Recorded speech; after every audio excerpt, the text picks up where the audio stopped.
สบายดีตอนสวยจ้ะพี่น้องขึ้นมาแต่หัวแต่สวนแล้วก็จะมาจัดมาเตรียมข้าวของเครื่องขายก๋วยเตี๋ยวแล้วจ้ะสองแม่ลูกกลับสู่สภาพเดิมแล้วจ้ะ เมื่องานบุญเก็บเมียนไว้เบิดกับน้องบิ๊กเอาออกมาทำความสะอาดใหม่เปิดห้านปกติจ้าสู่ต่อไปจะสองแม่ลูกพักผ่อน2 วัน 3 วันซ้อนเลยอันใดที่มันเบิดกะมาใส่น้ำปงน้ำปลาลูกเอามาเตรียมใส่ไว้หรอกเด้อช้อนเชิญไม่ทงไม่ถูเตรียมพร้อมจ้ะสองแม่ลูกวันนี้ขายจ้ะส่วนประบัวกันจะไปเจียวกระเทียมเจียวพริกปรุงน้ำก๋วยเตี๋ยวจ้ะเนาะ มันไปทั้งใหม่เบิดได้บิกเลยฮะต่อเอามาใหม่โดยต้องกลับมาลูกค้าเพิ่งก็อยากมากินแต่เมื่อวานนี่ล่ะพี่น้อง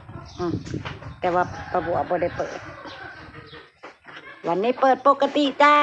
เนาะน้องบิ๊กก็จัดเตรียมเรียบร้อยเครื่องของก๋วยเตี๋ยวแล้วจนประบัวก็สิเจียวกระเทียมแล้วจ้ะเตรียมไว้อยู่นี่เนี่ยอยู่ในเคียงยังบ่ทันได้ซับกระเทียมเจียวเองพริกเจียวเองจ้ะตั้งหม้อก๋วยเตี๋ยวแล้วมื้อนี้น้ำขนมจีนประบัวยังบักลายหนึ่งพี่น้องเอ้ย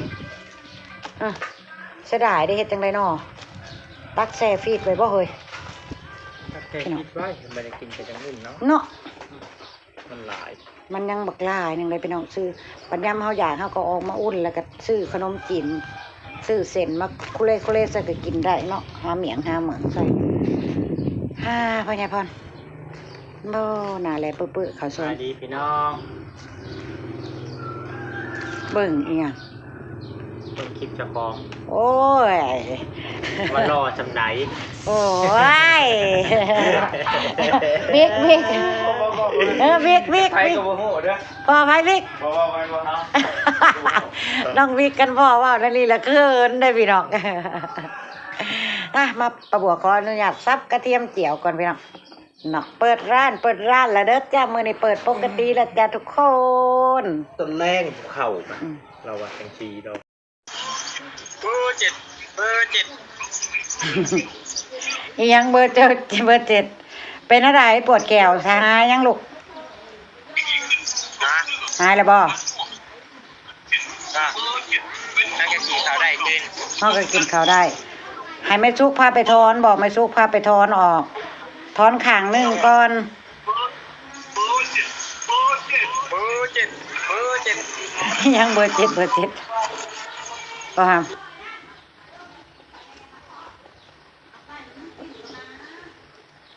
บ่อย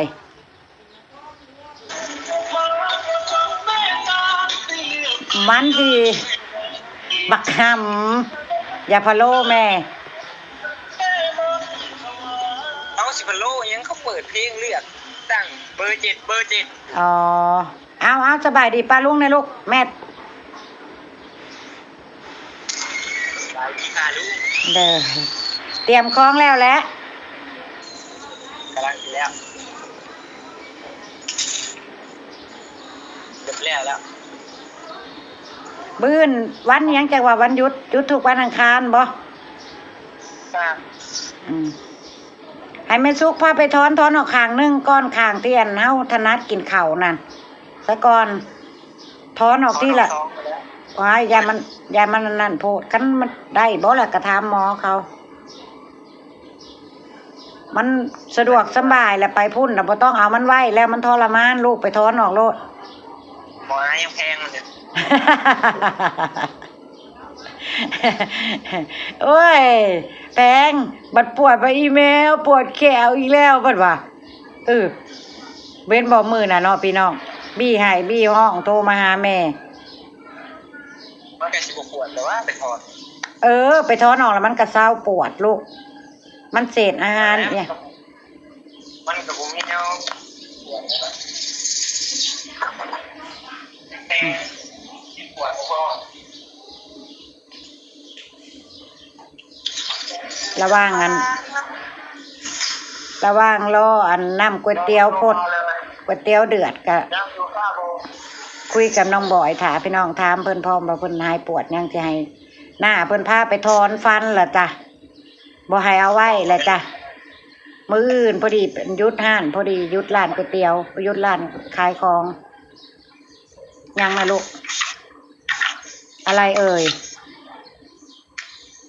เอายังมาโซ่อีกแล้วพี่น้องฮะ ว่า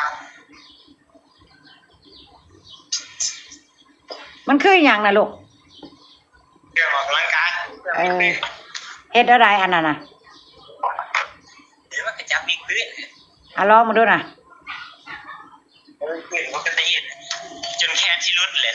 เฮ็ดให้แม่เบิ่งมาดูน่ะ ตัดที่ดีกว่าเด้ดู เปิดสิโซ่พี่น้องเออ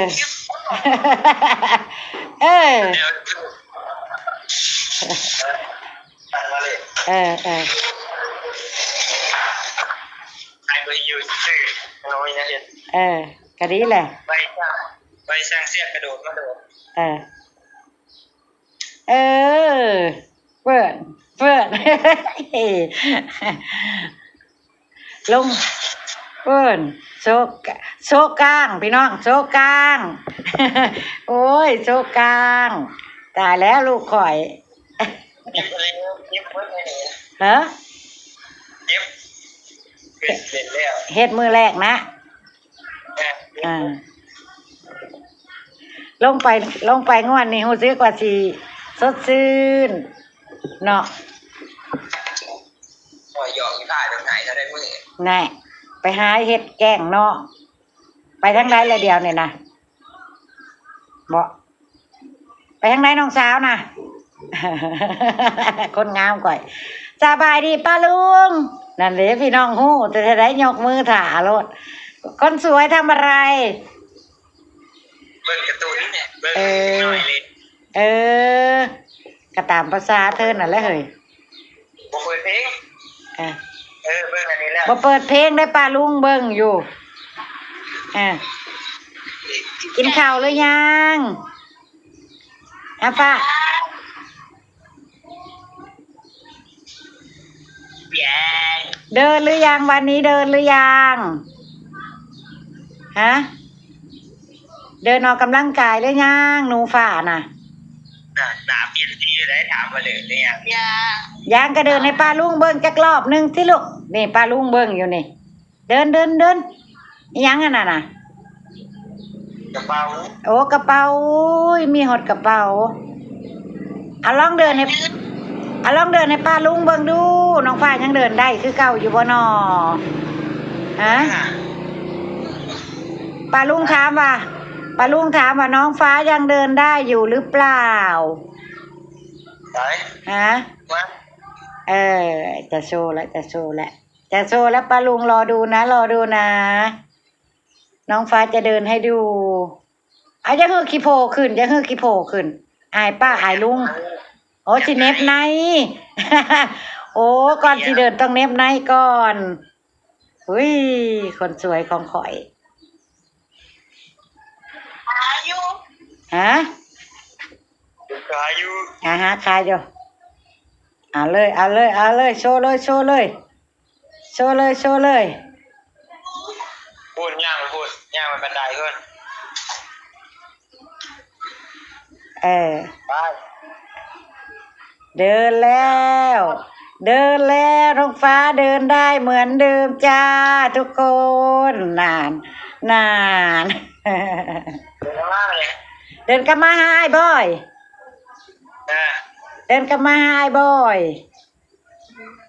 บอยเจ้าก็ต้องอันยั่วน้องเดินแต่ละมื้อได้อลูกจะให้แต่ไม่สุกเจ้าต้องซอยไม่สุกมั่งนานอุ้ยเก่งหลายเดี๋ยวสงกรานต์ก็ขึ้นมาไล่ฉีดน้ำเลยเนาะฟ้าเนาะยิงถือปืนอันฉีดน้ำแล่นไล่ลูกอันน้องโชคแล้วพูนคนมันเก่งนั่นเฮ้ยเก่งหลายน้องฟ้า สายมาดู เจ้าจงต่ำบางย่อให้น้องกินน้ำแต่ละมือโอ้พุ่นน่ะเตรียมพร้อมปลาลุงเอ้ยเตรียมพร้อมแล้วเด้อปืนฉีดน้ำเล่นสงกรานต์จ้ะเก่งหลายอุ้ยพุ่นน่ะเดินทุกวันเด้อลูกเด้อเดินทุกวันกับไอ้บ่อยเด้อจะได้มาไล่ฉีดน้ำกับไอ้บิ๊กสงกรานต์ละมาเด้ย่างไปย่างนั่งลงขอพูดไปนั่งญี่ปุ่นย่างไปญี่ปุ่นนั่งลงมาดินั่นเด้พี่น้องอันเด้ก็ถือว่าได้ซ้ำนี่ถือว่าเก่งแหละเนาะพระห้ามเจ้ากระซอยแม่ซุกเด้อพาอันยั่วไอ้น้องย่างแต่ละมื้ออย่าให้น้องนั่งอยู่กับที่โอ้ยยั่วให้มันย่างยั่วให้มันหายอีกว่ะน่ะบ่แม่นว่าไป แม่นบ่ฟ้าไอ้บอยแกล้งหนูบ่นี่เราบ่ทำฮะไอ้บอยแกล้งหนูอยู่บ่บอกปลาลุงดู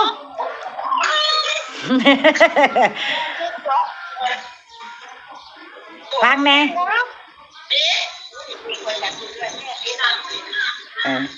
เพิ่นหักไอ้บอยเพิ่นบ่ได้กล้าฟ้องเลยพี่น้องเวลาไอ้บอยแกล้งเพิ่นอีหยังนะ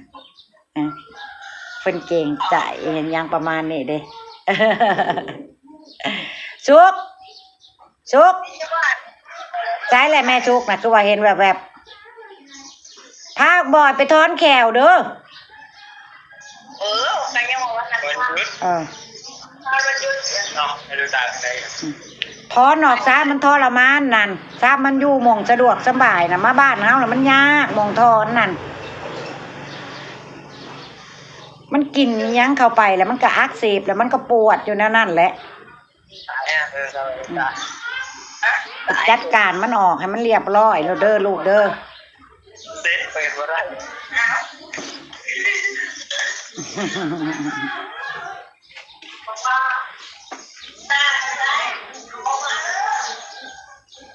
นักเรือประกอบแล้วครับอย่างลูกเดี๋ยวตาประกอบโทรศัพท์มาประกอบขึ้นแล้วนักเรือ